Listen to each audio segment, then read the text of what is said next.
Welcome, everyone. Today, we're diving deep into a really profound commentary on the Bhagavad Gita, one of the world's most ancient and beautiful spiritual texts. We're going to explore what it calls the most direct path to freedom, and that is the path of unconditional love and devotion. So, let's just jump right in with a foundational idea from this text. It's a concept that really challenges our most basic perception of reality and asks us to, question the very ground we're standing on. Okay, check out this metaphor. It's pretty powerful. The text suggests our true source, our real roots, they aren't here on Earth. They're in a higher divine reality, and we're kind of like beings who are caught in the complex, downward-growing branches of this cosmic tree. And most of the time, we completely forget where we truly come from. So if we are living in this inverted reality, what is it that actually keeps us bound here? What keeps us so tangled up in all these branches that we can't see our true roots? Well, the idea is that our consciousness is constantly being pulled around by three fundamental forces called gunas. You can think of them as these invisible threads. Sattva, that's the pull towards goodness, purity, clarity. Rajas is that frantic energy of passion and desire, that constant drive for ambition. And then there's tamas, which is that heavy weight of ignorance and inertia, that feeling of I'll do it tomorrow or just being stuck in a fog. Each one in its own way keeps us tangled up in this worldly tree. So to even begin untangling ourselves from these forces, the text says we first have to understand a really crucial distinction, and that's the difference between just knowing something in your head and truly experiencing it in your core. The first level is called Jnana. This is that intellectual understanding, right? It's the firm belief that a single divine source is the ultimate cause behind absolutely everything you see. It's a concept, a foundational one. But then you get to a much deeper level, Vijnana. And this isn't just a belief anymore. This is direct, lived experience. It's this profound realization where you don't just see God in the world. You experience that there is nothing but God. That whole separation just dissolves. And this distinction, it basically frames the entire spiritual journey.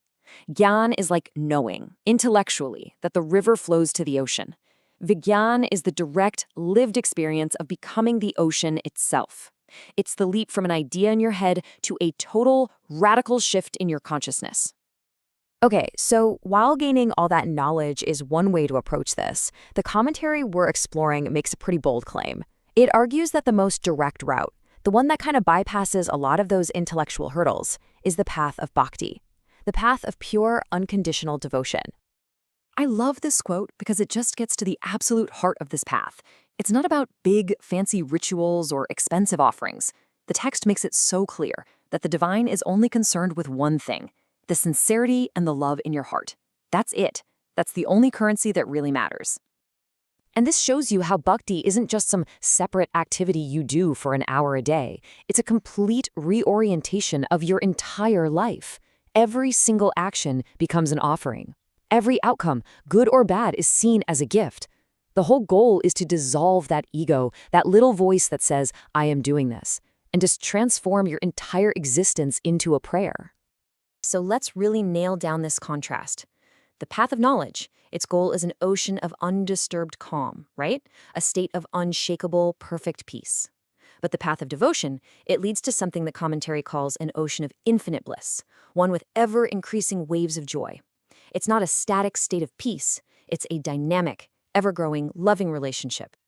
And this is where things get really intense. On this journey, the seeker, a warrior named Arjuna, he makes a big request. He asks to see the ultimate reality, the true form of the divine. And what he gets is, well, it's way more than he bargained for. It's a vision that just completely shatters his perception of everything. So his request is granted. But the text explains that to see this form, you can't use your normal physical eyes. So Arjuna is given a special divine eye, this ability to perceive a reality that is totally hidden from mortal sight. And the first thing he's confronted with is just sheer, mind-bending infinity. He sees a single form that contains everything, all beings, all gods, all of creation, all happening at the same time. It's a being with no start, no middle, and no end. Can you even imagine? Then comes the intensity of it all. The brilliance is described as being more radiant than 1,000 suns all exploding at once in the sky. It's a splendor that is just utterly beyond anything the human mind can comprehend. And this is so key. This vision isn't just beautiful, it's terrifying. Because in this ultimate reality, creation and destruction are happening all at once. The form is both awesome and fearsome, and he, along with all the worlds, just trembles before it. So, after this overwhelming, terrifying, beautiful experience, Arjuna is completely humbled. He's shaken to his core. And it's at this exact moment that he receives the final instruction, what this commentary calls the most secret, the most confidential teaching of the entire Gita.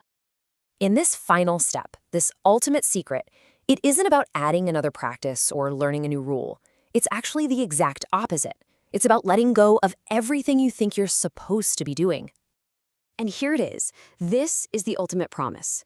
The final teaching isn't some complex technique. It's an act of total surrender.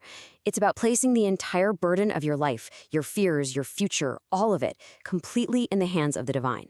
And the text says this isn't weakness. This is the key to absolute freedom and fearlessness.